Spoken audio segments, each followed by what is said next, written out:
करण्यासाठी आपण शेवगा घेतलेला आहे, तो कट करून घेणार आहोत. तुकडे करताना त्याचे असे साल काढून घ्यायचे आहे. अशा प्रकारे सर्व शेवगा कट करून त्याच्या अशा साली काढून घेतलेले आहेत. शेवग्याचा मसाला करण्यासाठी आपण खोबरा आणि कांदा कट करून घेतलेला आहे. तवा गरम करून त्यात थोडेसे तेल घालून त्यात खोबरे आपल्याला भाजून घ्यायचे आहे. खोबरे चांगले भाजले की त्यातच कांदा घालून भाजून घ्यायचा आहे. चांगला लाल रंग होईपर्यंत परतून घ्यायचा आहे.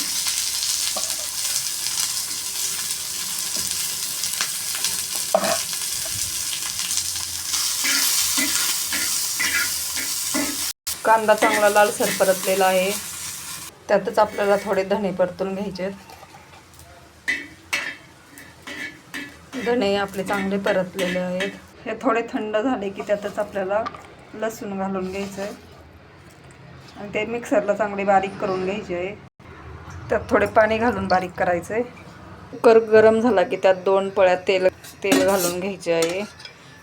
आपल्याला ही भाजी कुकरमध्ये करायची आहे म्हणजे पटकन होते. त्यासाठी आपण 2 पळ्या तेल घालून घेतलेले आहे. त्यात आपल्याला अर्धा चमचा हळद, अर्धा चमचा लाल तिखट, पाऊण चमचा घरचा मसाला, मसाल्यात थोडा कढीपत्ता, त्यात आपण मिक्सरला बारीक केलेले वाटण घालून घ्यायचे आहे.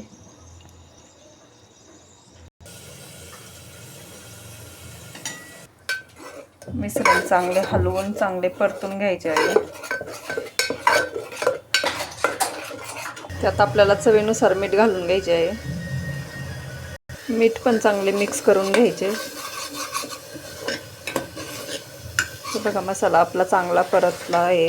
अजून थोडा परतून द्यायचा आहे. एक 5 ते 10 मिनिटं कमी गॅसवर परतून घ्यायचं आहे. चांगले तेल सुटेपर्यंत परतवायचा. हे पहा आपला मसाला छान परतून झालेला आहे. त्यात आपल्याला चिरून धुवून घेतलेला शेवगा घालून घ्यायचा आहे.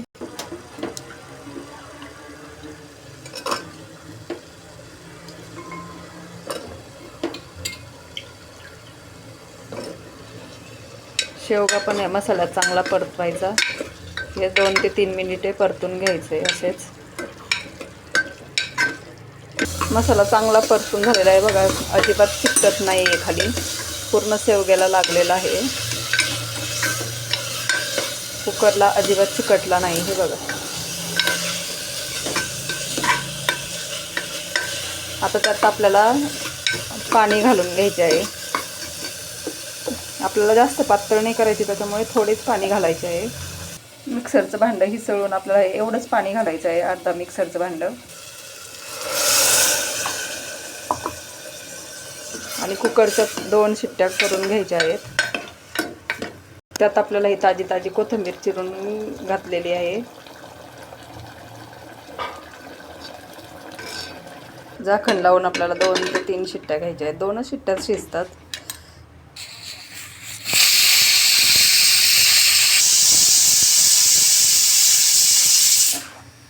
आपल्या कुकरच्या शिट्ट्या झालेल्या आहेत. आपण आता गॅस बंद करत आहोत.